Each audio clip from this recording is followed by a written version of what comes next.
He has recently defeated Pete Dunne and Johnny Gargano for the North American Championship, and now he leads a team of new blood into War Games this weekend. Is Carmelo Hayes, the leader of the new school. We're going to talk about it all in just a second.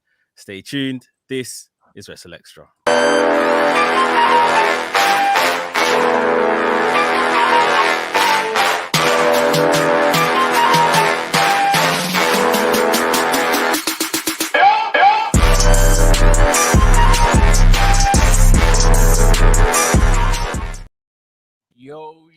Yo, this is WrstlXtra. I am your boy A Dazzle alongside my tag team partner Mex, and yes, the stablemate that is Gerard Bonner. Yes, sir. How you doing? Oh, Gerard's gone quiet. He's good.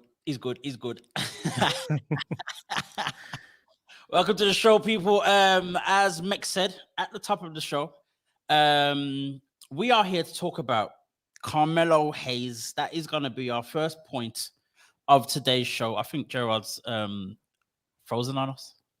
Yeah, we'll get him back in a second. We'll get him back. Carmelo Hayes, of course, joined the WWE. I think it was at the start of 2021, I believe. Yeah, around that. See, yep. I think it was. I believe it was February. And won the breakout tournament, of course. Got his shot.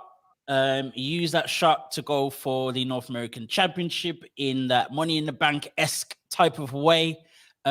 Just after Swerve defeated Santos Escobar, he jumped in and pulled the Swerve on Swerve and became the new North American champion.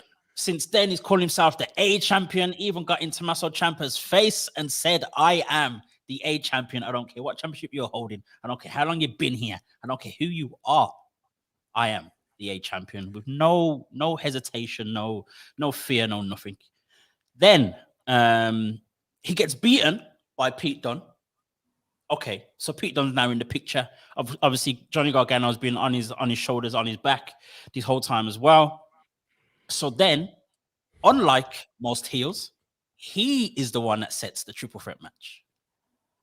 He is the one that sets the triple threat match between Johnny Gargano, the most decorated champion in NXT history, and Pete Dunne, a person who probably should have won a championship like ages ago, and ends up defeating both of them.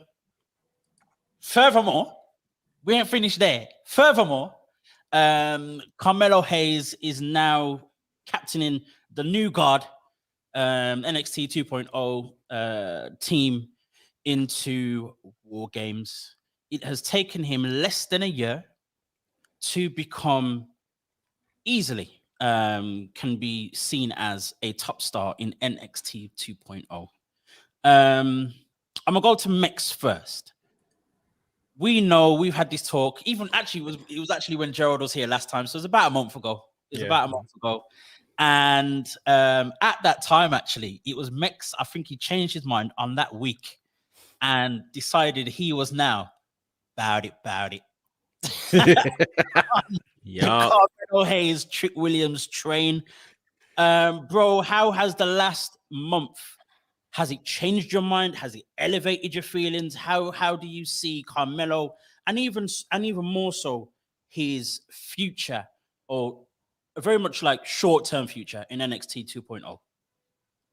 Well, yeah, just to clarify, I was always down with Carmelo and what he was doing. It was Trick Williams that I had to get on board with, but I'm fully on board with now. I think he's doing a great job in this double act. I just think he's been booked very well. Like with the 2.0, they've clearly looked at the class and looked at who are the standouts, who's ready, of the right age profile and all these other kind of things, and the ability, of course, and who's ready. And he's a standout. And we know, obviously, winning the North American Championship, he got a bit of the rub, if you like, or endorsement from Shawn Michaels winning that, which of course always will go a long way. You know, he's heralded as one of the greats. I just think like he's doing everything right now, just bang, knocking it out of the park, one after another. Him you know, like you said, kind of instigating that triple threat match, winning it by hook or by crook. The War Games this weekend, he's been given all the big positions, and I would argue as well, they are purposely kind of booking the NXT Championship not down, but just a bit quieter, so that he can actually shine with the North American Championship. I think he's doing great. I know we'll get on to, you know, why can't this be the same on the other show with similar kind of talent levels and stuff like that. But yeah, I think he's absolutely knocking it out of the park. And if I'm just to add one last thing, I feel they've got their eye. We know, obviously, Bron Baker from day one was like the guy that's gonna come through. I think Carmelo Hayes is definitely showing that talent to join this kind of elite class, if you like. And even through what we're seeing on the main roster, they've earmarked Austin Theory. You don't put a man in segments with Vince for no reason. And they were probably quite keen on Austin Theory from a year ago or so, when he made his initial debut, before obviously some speaking out stuff, and they sent him back down to NXT, etc., etc. So those three could be, you know, the next guys we see really kick on in the next couple of years.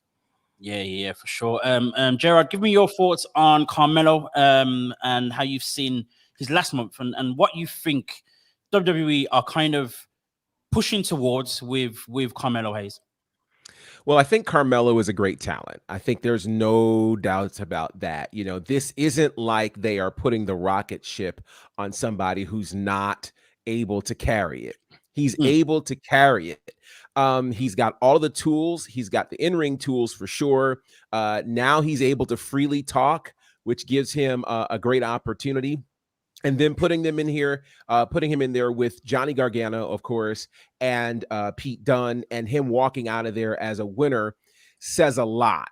I think this also happens to be a moment where there's a perfect storm of a lot of other things that are happening all at once, and he happens to be there at just the right time. I mean, we can't ignore the fact that Johnny Gargano just extended his contract for 1 week's time to make it through the pay-per-view.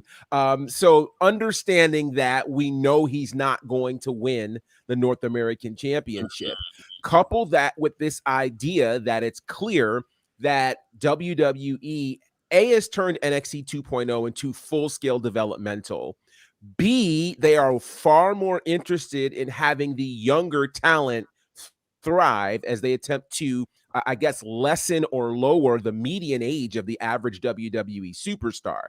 So with all of those things working in concert, it's the perfect time for Carmelo Hayes. Now, I don't want to take anything away from what he's doing, but let's also remember that this same Carmelo Hayes was present 6 months ago when he showed up at NXT, but wasn't giving those same opportunities, because at that point, NXT had a completely different focus. They were the elite indie organization, all right? So they weren't getting the same kind of thing. Now you're dealing with a much different NXT. So yeah, he's getting that opportunity. And I got a lot of other thoughts about it. But in terms of that particular question and what he's doing what he's supposed to do, and he's proving that they picked the right person to put the rocket ship on. Most definitely. You talk about NXT being a very different place. I intentionally had the dialogue on Twitter about an hour before the show began. I asked the question. I'm not going to answer the question straight away, but I'm going to come to a point that was brought up in one of the answers. But I asked the question, with Carmelo Hayes being, already being pushed as a top star in NXT only maybe 4 or 5 months after his debut, why is it different to any other black stars who are on AEW, where the excuse usually is, when you ask the question, the excuse usually is time, they're not ready, and stuff like that. Now, the point I was going to jump on, because Gerard brought it up, and then NK's jumped in the comments, as I knew he would, brought it up as well. NXT, of course, is a very different place to the NXT that we know from, say, even just 3 months ago.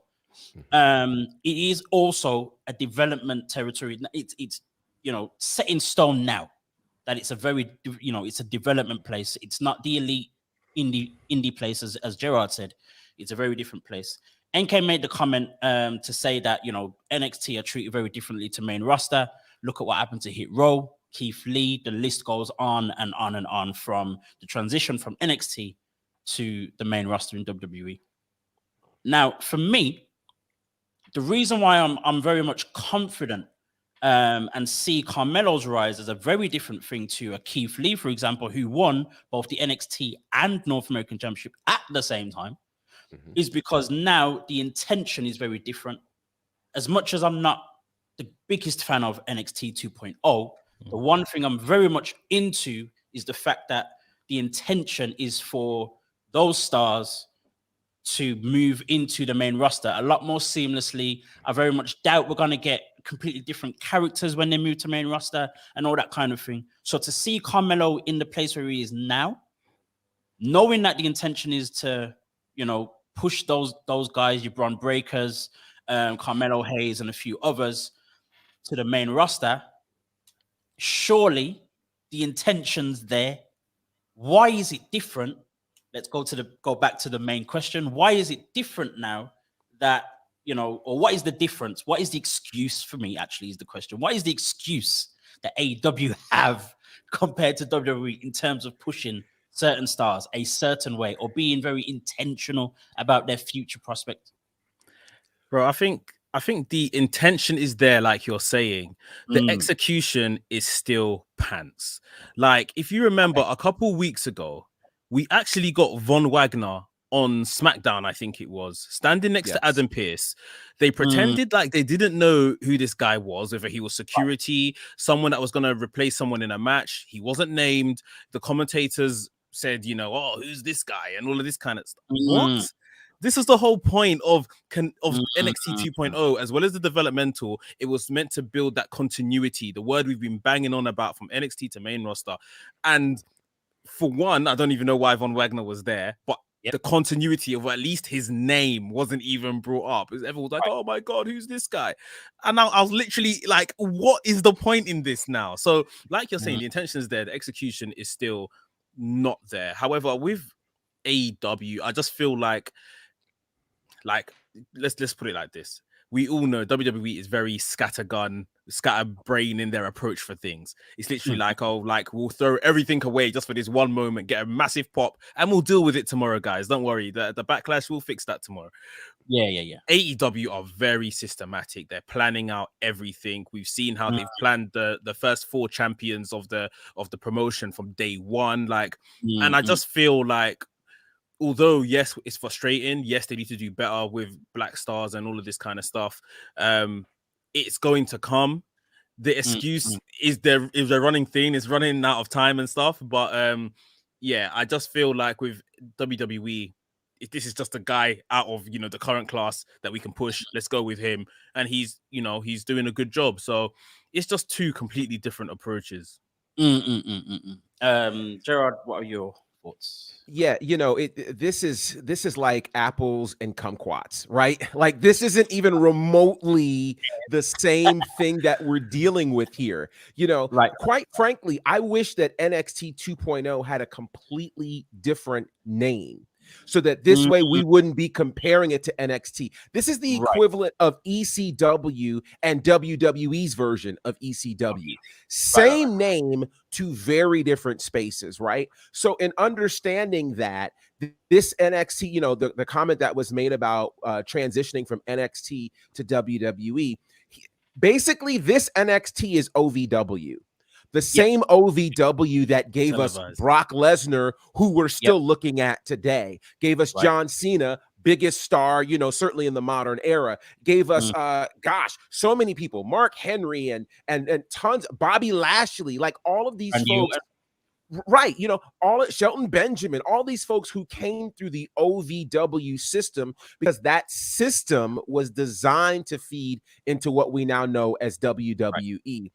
What Triple H did with NXT was not what Vince McMahon wanted, like it or not. Now, us as fans, we loved it, right? Yeah. And one could make the argument that Triple H went rogue, right? He did his own thing, because he took a developmental company and was literally taking it around the world. OVW didn't go around the world, right? We have an NXT UK right now because of the vision of Triple H, not the vision of Vince McMahon. So the problem is we have two visions colliding. And at the end of the day, Vince McMahon's vision inside the world of WWE is always going to win, right? So I don't think we have to worry about the fate of Keith Lee and Hit Row and those others relative to a Carmelo Hayes, because this NXT is the system that Vince built. So if he built the system, he built the rampway to get to Titan Towers. So this is going to be a completely different scenario. With that said, to your AEW question, I want to just run some names by you, okay? And I want you to tell me which of these names you think should be the next AEW World Champion. You ready? Here we go. Max Caster. Oh, we're laughing already. Anthony Bowens. Yeah. Isaiah Cassidy. Right. Mark Quinn. Anthony Ogogo. I like, but he's injured. Dante Martin. Maybe. Darius Martin. Oh, he's out on injury. Leo Rush. Oh, he just showed up. Jay Lethal. Could be our only hope. Lee Johnson. Lee Moriarty. Powerhouse Hobbs. Ricky Starks. Perhaps. Okay. Scorpio Sky, if he could get out of America's Top Team, right? Sean Dean. Sonny Kiss. I just literally ran through their entire African-American male roster, right? So when we start asking questions like, why are none of these people champions? Because none of us believe in them. It's that simple. We don't believe in them as champions. And quite frankly, to your other point, to your other point, I'll just say this. AEW is training wrestling fans to do something that they're not accustomed to. Wrestling fans want everything now. We literally waited for 2 years for AEW to give us Hangman Page as its world champion, something that they promised us at the very first press conference back in January of 2019. If we waited for 2 and almost 3 solid years for their handpicked golden Caucasian boy to become the champion, what makes you think that they're going to all of a sudden catapult an African-American wrestler into that top spot? They're teaching us how to wait. And the wrestling community these days, we don't like long programs. We don't like for programs to tell a story for a year and 2 years. We want somebody to show up this week and then next week end up in a title match. But then we want to get mad. Why'd you put him in a title match so soon? We're fickle. Elder Brian Danielson was right. We are fickle. And the reality of it is, I got to tell you, none of those guys right now are ready to be the AEW World Champion. Some of them are barely ready to be the TNT Champion. So let's give AEW the opportunity to build those guys and put them in spaces such that we believe them, and then we can have the championship conversation. NK is watching this with the biggest smile on his face right now.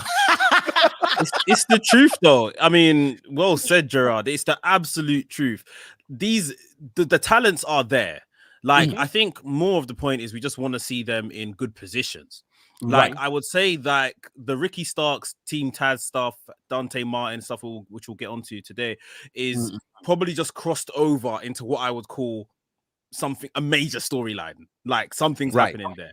So, yeah, whether you like it or not, then this is what we're getting, and this is where all of these guys are. So, and I just feel, especially someone like Ricky Starks should be doing this kind of stuff at this level all the time. He's ready. Yes. The rest you mentioned, fair enough. But I think that's just what it is. It's not necessarily even reaching championship status. It's just being booked in a way where we can see there's progression, happening. And here's my thing as well. It's never about them being the champion or being the AEW champion. I am, the list that you went through before you even started the list, I knew what he was getting at, and I agreed with you before you even started. Very much so. Again, as Mex just said, it's more so the intention. It's more so the continuity, the consistency of the booking of African-American stars. With Carmelo Hayes, even if he wasn't the North American champion, you would see that there's an intention. You know what their intention is, or you have a very strong idea of what their intention is. Whereas in AEW, okay, we've got Dante Martin, we've got Jade Cargill, probably the only two we can say for definite. They have, we have an idea, very much confident about their future is going to be good in that promotion.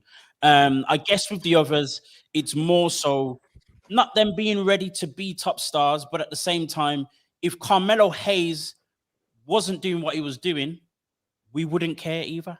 So my argument also is that it's also the point of the promotion to make us care. You know what I mean? It's not simply because we want to see so and so. For example, we had the whole thing with Big Swole. Now, unfortunately, with that one, there's this whole thing with her medical condition and stuff like that. But we saw the whole thing that she had with Diamante that lasted for about 4 or 5 weeks. Everyone was on that. Everyone was like, yes. Even before that, we had her whole thing with Britt Baker.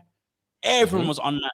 Since then, yes, again, the medical thing may be the biggest issue here, but at the same time, again, we can go back to the Scorpio Sky argument as well. There's been probably 2, maybe 3 points where Scorpio Sky they could have capitalized on, but it didn't happen. And it's more so the inconsistency that I'm talking about. But at the same time, your points were very much 100% true.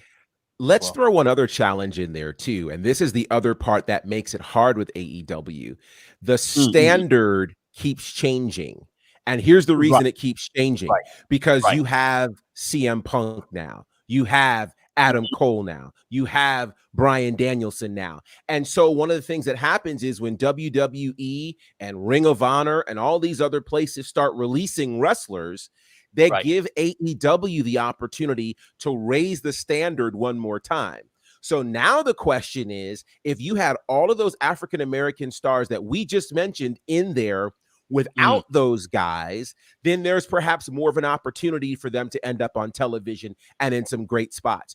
Now we got to see Bryan Danielson weekly. We got to see CM Punk weekly. We've got to see Adam Cole weekly. And so with those guys now in, that's valuable TV real estate that is now gone from other people who might have been trying to migrate from Dark over to Dynamite or Rampage. So we've got to consider that as well. That's a problem right now that NXT 2.0 does not have. Does not have at all. Nobody's clamoring to get in there right now. I wish they had that problem. NXT 2.0 is not the easiest of watches. I must say, it really is. Again, as I said before, when I first heard the news, I wasn't excited about it, but at the same time, I was like, all right, cool. They're doing this whole thing where this talent will then make an easier transition into main roster, which for me just was good enough. But the hour or however long it is, isn't the greatest watch. I've said this before. It's like it's a circus of characters, basically, and I'm not the biggest fan of that. It's very 80s in that sense, but at the same time, trying to be packaged in 2021, it kind of just doesn't work for me. And the ratings reflect that too. That is very true. That is very true. So in the same dialogue on Twitter, there was comparisons of actually it was me and NK that actually had this discussion of comparisons of Carmelo Hayes to Dante Martin. So with Carmelo Hayes being on a development show, everyone was saying, a lot of people said that makes the difference. NXT is a very different place to AEW, based on stars, based on the number of people, all the rest of it, which is very correct. So I asked NK the question. He might just chime in again. I asked NK the question: do you think that Dante Martin's current push or current role in AEW is then bigger or better than what Carmelo Hayes is? It's a very difficult question to ask because they're very two different things. But where do we see this Dante? Is there more promise in Dante? I guess this is the question. Is there more promise in Dante Martin's future than there is to Carmelo Hayes' future? I would say so, because of where he is and the management of talent over there. So I would agree. Carmelo Hayes shows, same amount of promise. He's already got to show more character than Dante Martin, who's very much, relying on the ability right now. Carmelo Hayes would be good going forward until we know what happens in WWE. You don't get used for 3 to 6 months and then you're out the door, seemingly these days.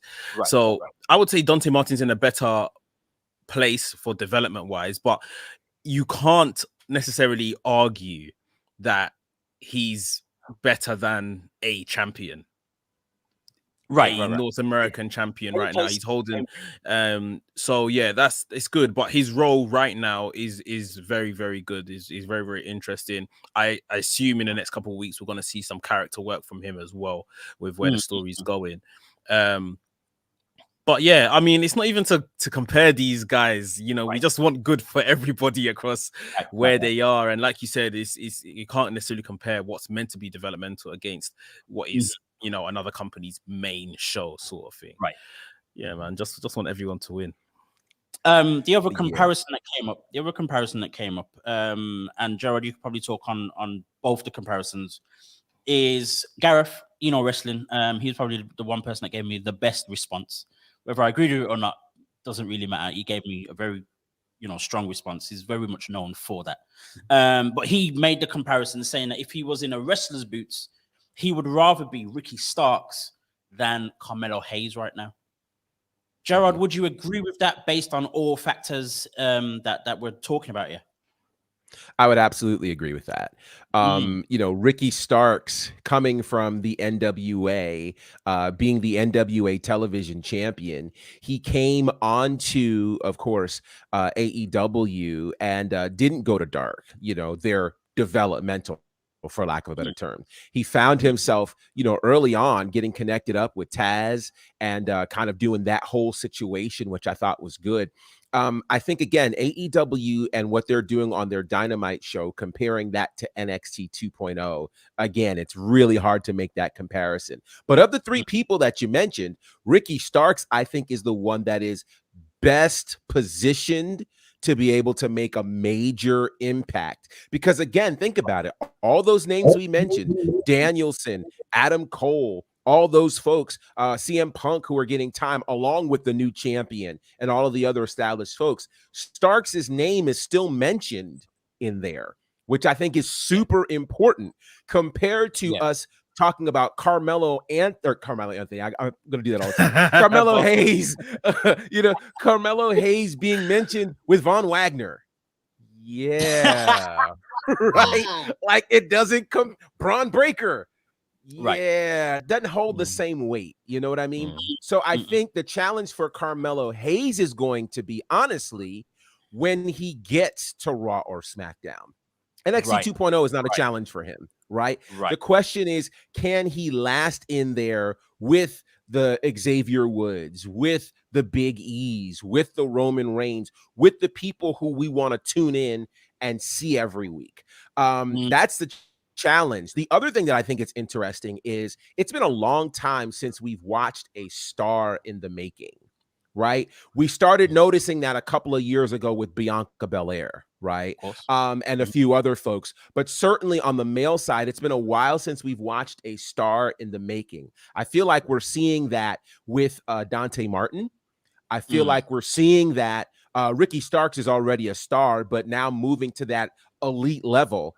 We're starting to really see that. And I think we as fans have to just be patient enough to enjoy watching the process. And in case you forget how that goes, go back onto Peacock or the WWE Network and watch the Attitude Era of Raw when The Rock was in the opening match, when Triple H was in the opening match. Like, you sit back and look at that card, those cards now, and you're like, wait, what?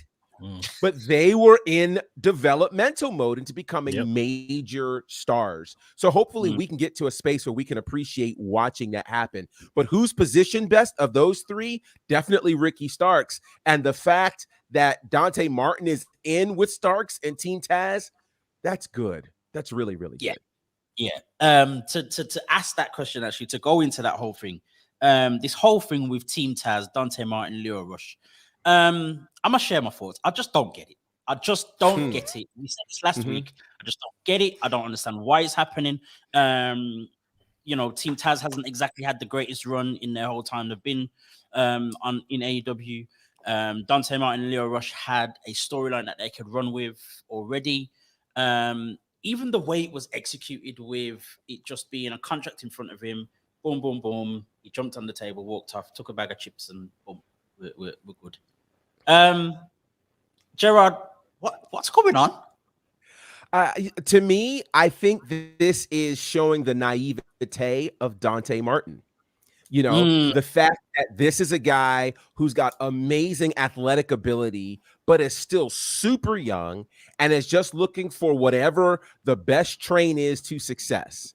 Not understanding that Leo, because think about it, before that, you know, he was doing stuff with somebody else, right? Like he was always partnering with somebody that he thought could take him to another space. I think of all the people connected to him, Leo Rush is the one that seems to believe in him the most and could give him the most independent path that's truest to him.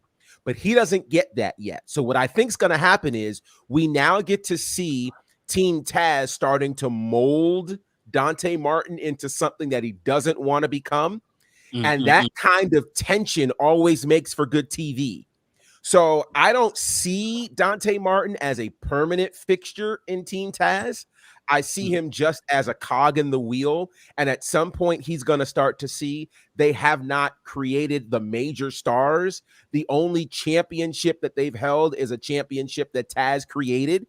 So like all of those things are going to at some point go through his head, which could now turn him into a bigger star when he leaves and ends up fighting Team Taz. So that's how I think this could go, which could ultimately elevate him to being a bigger star. Max, what do you think is going to happen with Team Taz and Dante? Just like yourself, when we saw them try to make this approach to Dante Martin when Leo Rush was away, I was like, what is this? Like, no, stay away from those losers, because that's what they are. And when he literally, you know, I think it was Leo that was taking the pen from him last week, and he took the pen back from Leo, signed the contract. My jaw was on the ground. I said, what? Like, you're joining them. But I enjoyed it because obviously I never saw it coming.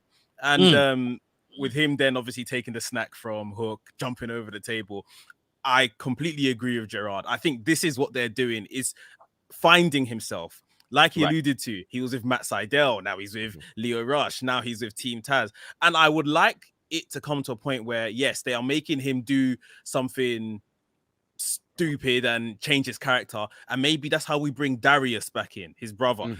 Darius may be the person to come and rescue him, and let's get things with, you know, Top Flight back on, you know, schedule sort of thing.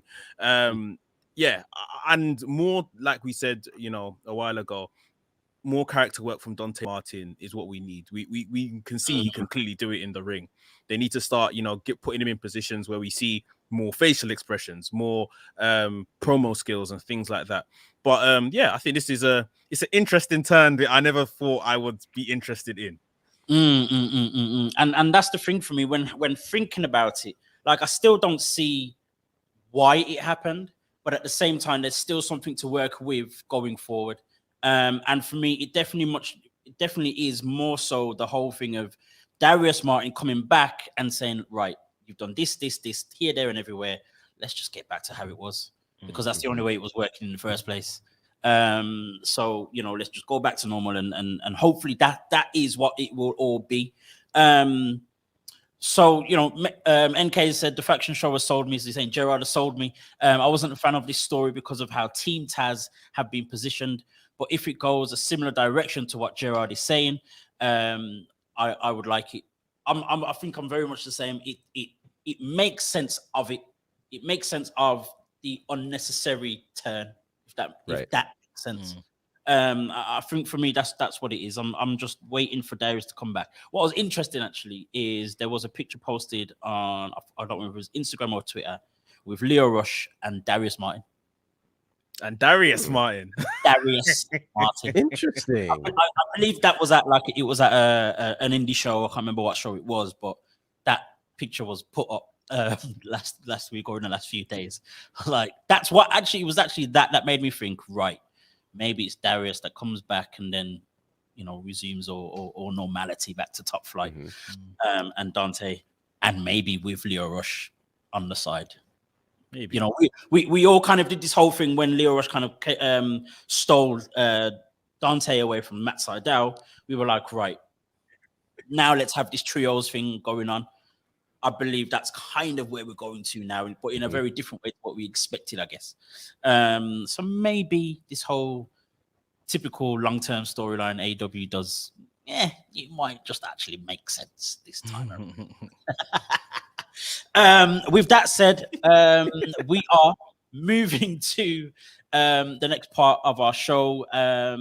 As you see, Gerard is here. Usually that means that we are announcing this month's or the latest edition of the Jet Power 10, the most important power ranking in all of wrestling, the Black Power Ranking. I'm going to start off with some honorable mentions because I'll be honest, this month wasn't like a very standout month for us. It wasn't like, this person was the standout and this person did. It was kind of like a lot of not mediocre, but it was just everyone was on a nice little plane, and we did what we did.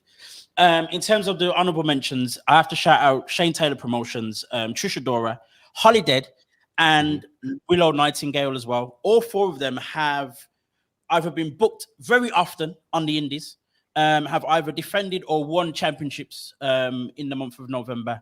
And, for example, Holly Dead, Willow Nightingale, and have both been on Beyond Wrestling, Ring of Honor, Trish Adora as well.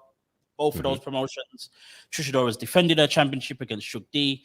Holly Dead has won 2 championships.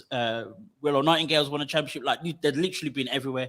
But I guess with their booking, it's kind of been a little bit 50-50 for them to really be able to break into that top 10.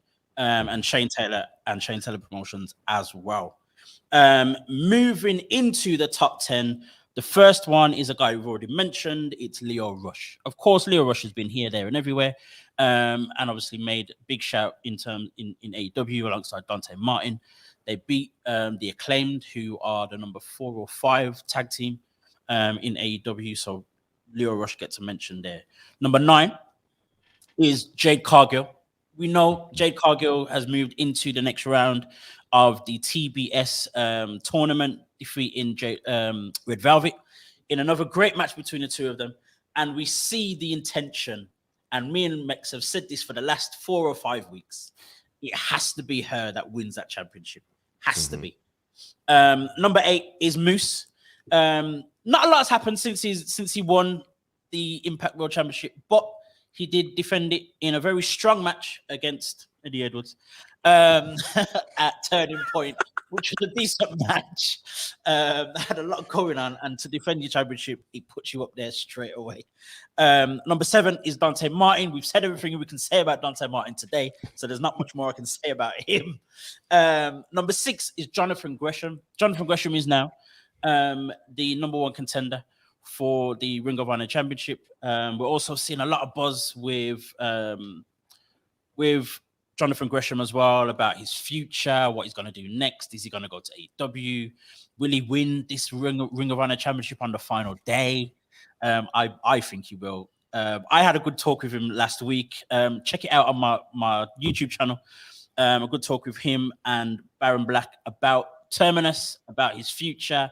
There's a few things I had to take out because it was just too juicy for the world to hear. But I know what it was, and it's sweet. But anyway, that's that.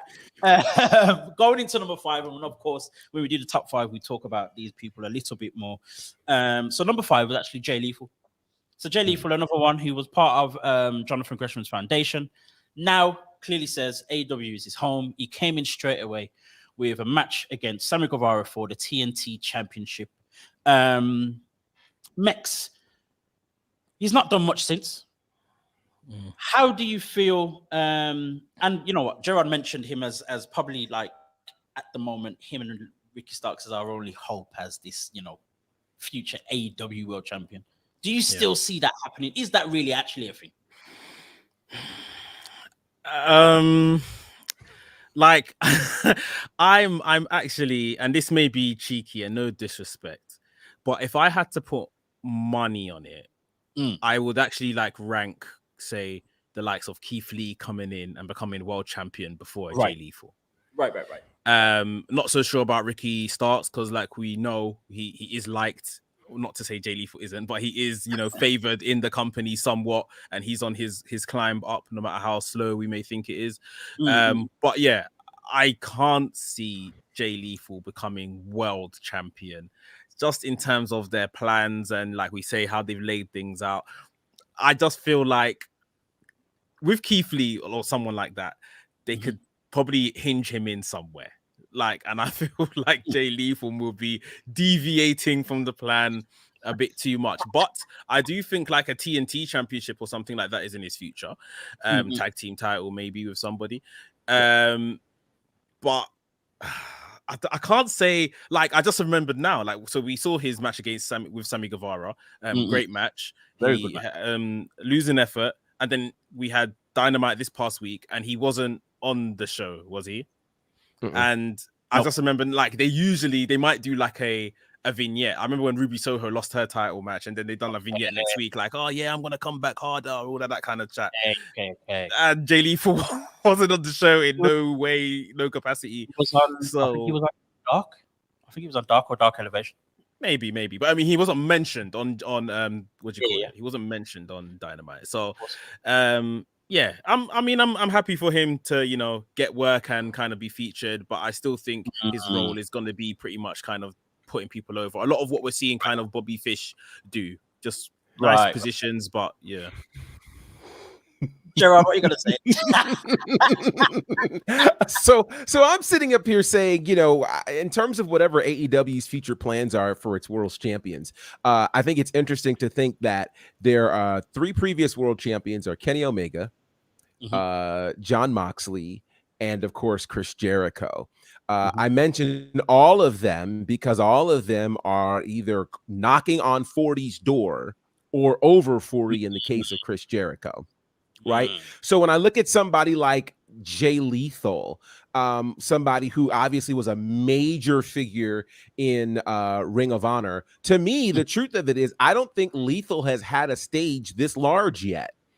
And so because he hasn't had a stage this large, I think there is the desire to give him the opportunity to see what he can do on this large of a scale. So I don't see him and Bobby Fish as a similar signing. And part of that is because I never saw Bobby Fish on the level of Jay Lethal. Bobby Fish to me was always the second or third hand to an Adam Cole. He was the tag team partner of Kyle O'Reilly, but he was never the guy. Jay Lethal was the guy in the promotion that birthed AEW. So for me, I'm just saying, out of respect, if nothing else, as long as Jay Lethal can still get it done, he's going to be doing a lot in AEW and giving us some great matches. Now, everybody can't be the world champion. And the thing is, there are so many guys in AEW right now that we could see potentially getting a title run, whether it's Bryan Danielson, Adam Cole, CM Punk. I've mentioned those 3 names a lot, but those are 3 such huge signings that now the question is, can a Jay Lethal fit in there amongst all of them, seeing that they are giving these people decent sized title reigns, right? So I'm not willing to throw him away by any stretch of the imagination. He's going to accomplish more than Bobby Fish. I don't think there's any, the Bobby Fish thing is an insult to me. Like, I just think that Jay Lethal, and maybe it's because I watched how great Lethal was during that Ring of Honor run.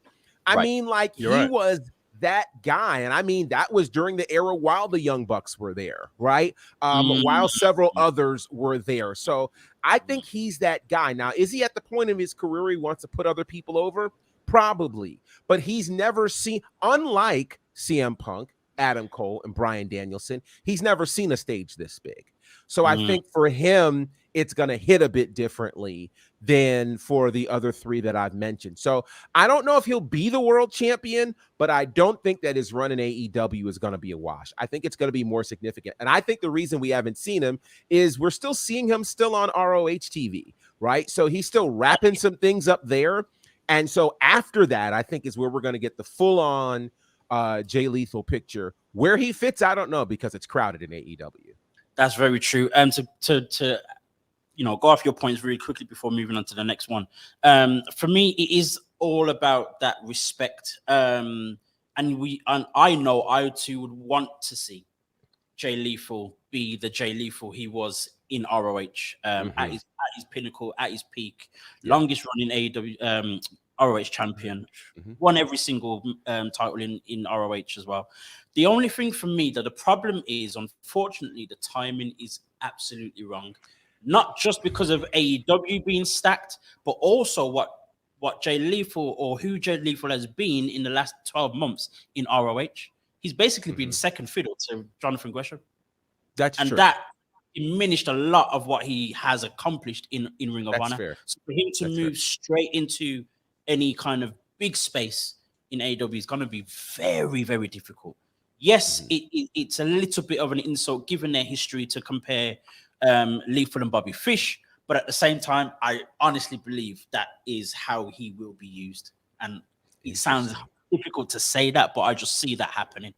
And I don't want to, but it's the truth of the matter. Moving on to number 4. Number 4 is Big E. I'm going to come to Gerard for this one because the other person just about put him in his list. He ain't done nothing. Actually, no. Let me go to Mex. Creeped in to your top 10. And tell me exactly why. I mean, bruv, I like all the stuff happening right now on Raw between Biggie, Owens, Seth Rollins. This actually feels like this is Owens and Rollins, and we're shoehorning in the WWE champion. Right. This actually, like Owens, I'm assuming is added to this match now. It's a triple threat match at day 1 for the WWE Championship. I'm assuming Owens has been added to take the fall.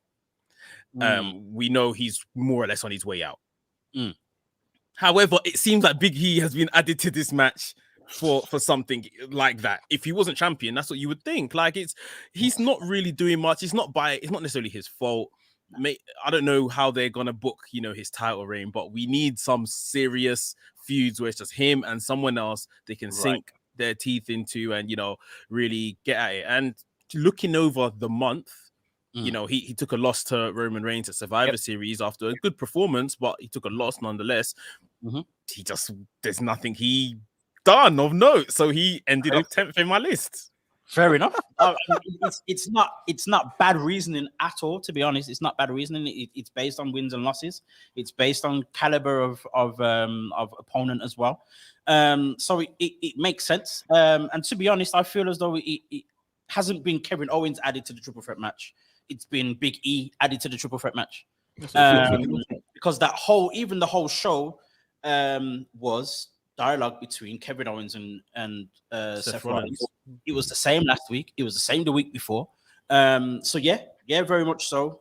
Big E did drop 2 places at least from last month's list. So it makes sense as to why he dropped. I guess him still holding that championship, him facing Reigns was probably the only 2 things that kept him, in that top 5. Because at the end of the day, WWE Championship is the biggest championship in wrestling. No other reason, to be fair. Yeah, I will say this. I think Big E is a victim of circumstance here. And here's what I mean by that. The Survivor Series, you want to talk about things that snuck up on people. The Survivor Series snuck up on the WWE, right? Literally. Like it literally was like, oh snap, it's November. Oh snap. Yeah. I mean, think about it. It was the week before we heard Big E talk about Roman. Right. Like this is insane to me. And so I think the challenge with Big E is, okay, let's take the next week and let him focus on Roman Reigns, who's the biggest star in the company.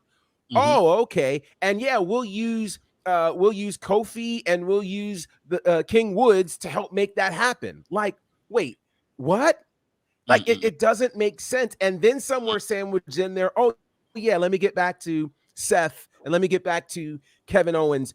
So for me, part of the reason that he wasn't at 10 was what he's also doing outside of the ring. Again, the Yes. thing that he was doing in the boxing world, where he was at another boxer, he was doing the whole go home thing for that boxer's retirement. I don't remember the boxer's name right now, but he continues to do for WWE what a WWE champion is supposed to do.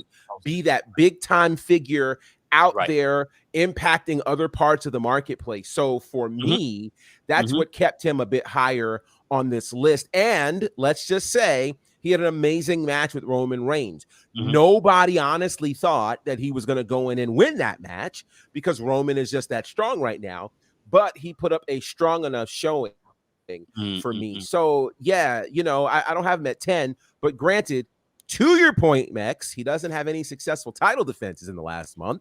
Like, you know, the last defense he had was the last time I was on the show. So, I mean, that you know, there's that. So that whole 30-day rule WWE used to have, okay, whatever. Anyway, carry on. Biggie. True. Number 3. It's another one actually. That based on win-loss record, I still can argue why they're up this high, but I guess it's more so caliber of opponent, relevancy that's kept them up here, and it's Xavier Woods in at number 3. He's dropped, I believe he's dropped 1 place from 2. Anyone want to talk about Xavier Woods? We didn't see him. I believe we didn't see him on SmackDown last week. What is happening? I'm already scared. I don't know what's happening, but in terms of November, he had a very good month. Obviously, he got crowned the King of the Ring October times. Obviously, programmed with the guy Roman Reigns throughout November. You can't be overlooked. He hasn't actually lost to Roman Reigns. I think he actually got a DQ win over Roman Reigns. So yeah, he's been kept pretty strong. I don't know what's keeping him off TV in the last week or so. But yeah, like I was saying last week, I think, you know, I eventually think he should have a program with Roman Reigns. I'm hearing a lot of this Jeff Hardy stuff. We see Sami Zayn's number 1 contender now. Brock Lesnar's coming back. Xavier Wood probably deserves a title match off the back of that work. He will most likely lose it. And then I think he should go and take the Intercontinental title from Shinsuke Nakamura. Right, for sure. Gerard, real quick. Yeah, you know, I think King of the Ring is a big deal for him. He's done well. I actually got really nervous when they had Roman actually with the crown, right? And then Roman destroys the crown, destroys the scepter, destroys the chair. So I don't know what that means. And if that is, okay, we're taking this whole king thing away from him a month after he got it, that's totally wrong. So I think there's a lot of question in terms of what happens. And I wish he hadn't battled Roman so soon, because the problem is, where do you go after the Universal Champion, right? Historically, the King of the Ring gets a shot at a championship. You know, that's what made Brock Lesnar champion and several others. So I don't know why that lack of consistency. Oh, yes, I do. It's WWE. My bad. All right. So with that said, I really hope that King Woods gets a chance to be king for real, for a year. If we had to endure Baron Corbin as the king, right, then we ought to get a full year of this whole kingdom from Xavier Woods. With all that said, I think he had a great November. To be fair, for me, that whole thing of him, Roman Reigns destroying all of his stuff, and I said this on the show a week or 2 weeks ago, for me, it gave me actually excitement and confidence that Xavier's going to come back with even more zeal. He's going to come back with his own, you know, something new looking, you know, new robe, new crown, new scepter, new attitude, and come for Roman Reigns. Hopefully come for Roman Reigns. But with Sami Zayn, Jeff Hardy, Brock Lesnar, I don't know if it's going to be Roman Reigns now. But at the same time, I'll just see him coming back with an even stronger attitude, maybe a bit more aggression.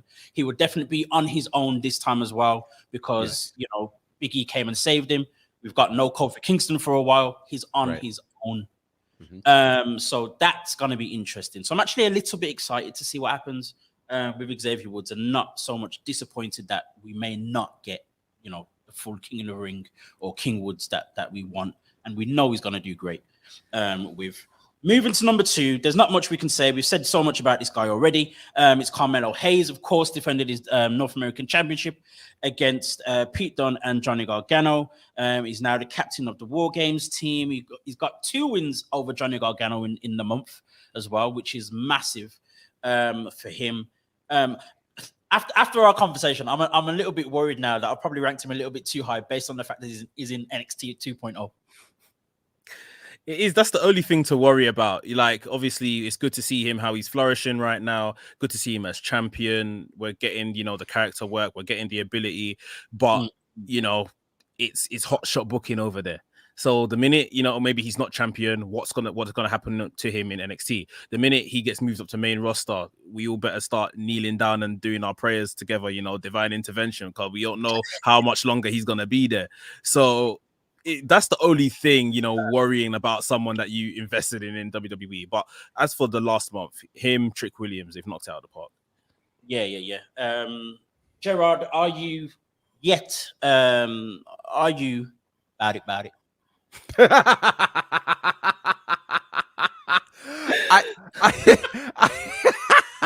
I like Carmelo Hayes. I'm never going to be bout it. But I enjoy that Carmelo is getting to be Carmelo and that he is handling things so well. But to Max's point, how much longer is he in 2.0? That's a real question, because they are looking to, again, lower the median age of your superstars in. Oh, looks like we lost Gerard. Oh, Gerard mid-sentence as well. But we were talking about Carmelo Hayes, of course, talking about how long is he gonna be in NXT for? Is that gonna be a problem? Is it gonna change things? We don't know. Oh, here we go. Gerard's back. Sorry, my internet's acting stupid. But I don't know how much longer he'll be in NXT 2.0, and I'm concerned about that because I don't want him to get called up too soon. Let this thing fully bake in the oven, right? Don't bring him up too soon. I think that unfortunately is what happened to Hit Row and several others. Let him bake there and then let him come up. So we'll see. Going all the way back to the point that Mix made, actually, I think it was Mix that made it very early on in the show, about Austin Theory. For those that don't know, him and Carmelo Hayes were actually a tag team at one point. And they're actually managed by Malcolm Bivens, then Stokely Hathaway. Even with Austin Theory, I almost feel as though he's been pushed into the main roster too quick. I think he should have been the guy in NXT 2.0 and then pick him up. So yeah, there is this fear that whoever is the top guy or the top guys in NXT 2.0 as the new class, as the new school, could be pushed to the main roster way too early and not be able to actually develop. But we'll see. We'll see what happens. This War Games match should be interesting. It's going to be interesting. I don't know if I'm excited for how it's going to happen, but just more so to see what they do with these new stars. And also even the older ones and what that means for them. I don't know. Is it going to be the new class wins and then they throw away the rest of Triple H's guys? Guys, this is WCW 1999-2000. New Blood Rising. I don't like this. Just remember this picture. Billy Kidman beats Hulk Hogan. That's all. Madness. Wow. Wow. It's very, very interesting to see what's going to happen with that match. But that is the thing that's going to get people watching the show, which is a great thing for WWE or for NXT 2.0. At number one, excuse me, at number one is Bianca Belaire. Now, here's the thing. So the reason why I said at the start of the countdown was that this month hasn't necessarily been a standout month, is because for me, this is the third person that hasn't done anything necessarily stand out in terms of in the ring, in terms of winning a championship, defenses, blah, blah, blah, the rest of it, but yet done enough to kind of keep them up there. Bianca Bella, of course, she was the sole survivor in the Survivor Series match. That's something. I don't know whether it's actually a thing for WWE anymore, but it's something. She did have to defeat, was it 3 or 4 women? Yeah. To win. Of course, one of them was Sasha Banks, being that her team turned on her and got her counted out, and then it was, the other 3 left and whatever else. Her only defeat for Bianca Belaire in November was to Becky Lynch on the first day for the Raw Women's Championship. So, in terms of win-loss record, she's done fine. But in terms of anything stand out, Soul Survivor and Survivor Series isn't really a thing, but you kind of still have to go with it because it's tradition. Bro, like I said, I think we're just trickling down to the end of the year now. Things are a bit quiet. Survivor, as you know, last week I was very worried that, she 4-on-1, she overcame that. I know she is the strongest, everything, but I thought the crowd are going to turn on her if they keep if they make this like an unrealistic push sort of thing, like the crowd, and that was very much my fear. But she is beloved. You can see how well she's positioned. They're sending her out to do all the media stuff and all of that kind of stuff. She's the star girl right now. That's it. That's who we're kind of hanging our hat on. We're waiting for it to go around to WrestleMania season. She's probably in some type of main event, marquee match, winning the championship again. Yeah, she's just doing everything right at the minute. Yeah, I feel like she's in a holding pattern right now. This whole dewdrop situation, all that stuff, that's to kind of cool everybody's jets so that we can get to 2022, get that road to WrestleMania going. Because on the women's championship side, I mean, again, I kind of tripped last night that you had Liv Morgan, who led a team with everybody on her team has held a title except her, right? So like we understood the assignment. We get it. Fine. And you know what? Here's the cool thing about Bianca. Bianca is proving that whether you put her at the top of the card or if you put her in the middle of the card, she's still the top of the card. Right. So, her ability to do that speaks volumes. And so I think we just have to endure her in this holding pattern until we get around to 2022, because WrestleMania season, she'll be back in the main event, likely her against Becky, which seems to make the most sense. Give them a fair Mania match where she takes the title, and the reign of Bianca Belaire will continue.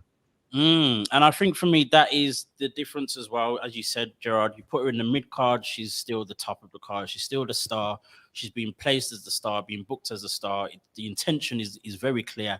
And very much like Biggie, she's doing more things outside of the WWE as well, in terms of public appearances in different places. Her and Montez Ford and Angelo Dawkins were at a basketball match a few weeks ago, and all this other stuff, and radio appearances that they've been doing as well. So it's not simply just what she does in the ring and who her current opponent is, or who she's feuding with at the moment. It's a lot to do with where she's placed, how WWE see her, and what the intention seems to be with the WWE when it comes to Bianca Belaire, who remains at the top for a second month in a row. Folks, this is the end of the show. Before you sign out, can I just quickly add, Go on. A whole almost won the most electrifying man battle royal and was never added to this list, because guess what? The battle royal meant nothing. Absolutely. And you know what? When doing the list, actually, I thought, wait there, almost. But then when I stopped and thought about it, yes, he's been present. Yes, he's been doing a lot of things, and there's an intention, but it just isn't. He ain't done more than the 10 names. He probably ain't done more than the honorable mentions you named either. Well, and here's the scary part. It becomes clear that he's being so protected. Yes. That it's literally unbelievable. So I need to see him get tested before I can consider him anywhere close to this top 10. I don't take him seriously. I really don't. Fair enough. On that note, I'm going to take my leave seriously because I've got... folks, this has been WrstlXtra. You're watching on the WrestleManiac UK YouTube channel and listening on AffinityExtra.com. Gerard, as always, thanks again. Brings the energy to the show. You can follow us. You can see all our handles for those listening on radio. It's Black Wrestling Alliance. That's me. The Faction Show, which is Gerard Bonner. And of course, the main man, if you will, the WrestleManiac. Mex at WrestleManiac.uk. Listen, bro, that whole thing is going around Twitter hard. Even Johnson put it up again yesterday. Listen. You guys are turning my intro into a gimmick. I'm making the shirt before the end of the year. I'm telling you now, bro. And I'm making money. Folks, this has been WrstlXtra, and we will see you again next week. See you later, guys.